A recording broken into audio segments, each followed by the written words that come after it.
you are thinking about running for president in 2016, and I want to talk to you about that in a moment, but it has brought attention back to some of your comments, as it does to any candidate potentially running for president. You said recently that you thought that there might not actually be elections in 2016 because of widespread anarchy.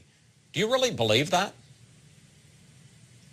Well, I hope that that's not going to be the case, but certainly there is the potential, because you have to recognize that we have a rapidly increasing national debt, a very unstable financial foundation, and you have all of these things going on like the ISIS crisis that could very rapidly change things that are going on in our nation.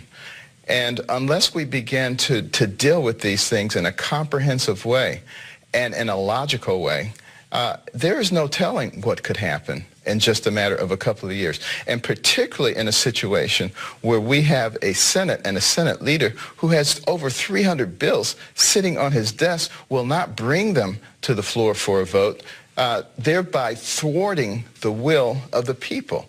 And this country was supposed to be a country where the government conformed to the will of the people, not the people conform to the will of the government. Let me pick up on that, because, and talk specifically about a candidacy. You say, and this is your quote, the likelihood is strong that you will run for president in 2016. Do you really want to spend the next 2 years begging people for money, shaking hands, eating a lot of bad meals, when I think you would agree, at best, you're a distinct long shot?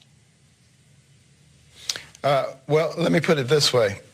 It would be much more pleasant to put my feet up, to relax. You know, I've made plenty of money. I can live a very comfortable life, and that would be my preference. However, given the state of our nation, looking at what's going on, and understanding that sometimes we're called to do things that we don't want to do because we have to do them. And we look at the future of our children, our grandchildren, all the people who come behind us. If we all run for the hills, if we all run for the most comfortable place and just allow whatever to happen, then we get what we deserve.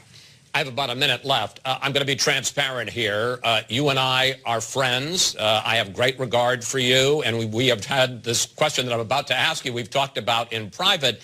But after looking at Barack Obama and what's happened with his lack of political experience over these last 6 years, wouldn't putting Ben Carson in the Oval Office be akin to putting a politician in an operating room and having him perform one of your brain surgeries? I don't think so. I think what is required for leadership is wisdom and the ability to assemble an appropriate team, ability to listen, and an ability to make wise decisions. And we also have to recognize what I said a little bit earlier. Our system was designed by our founders with the people in mind, and with the will of the people in mind, not with the will of the government. If you want the will of the government, yes, you need people who spend their whole lives in politics. And they are people who are much more likely to be able to impose the will of the government. But I don't think that that's what we need. And Jefferson said, when things got so bad, the people would actually make a correction. I think it's time to make that correction now. Ben Carson, thank you. Thanks for coming in today. It's always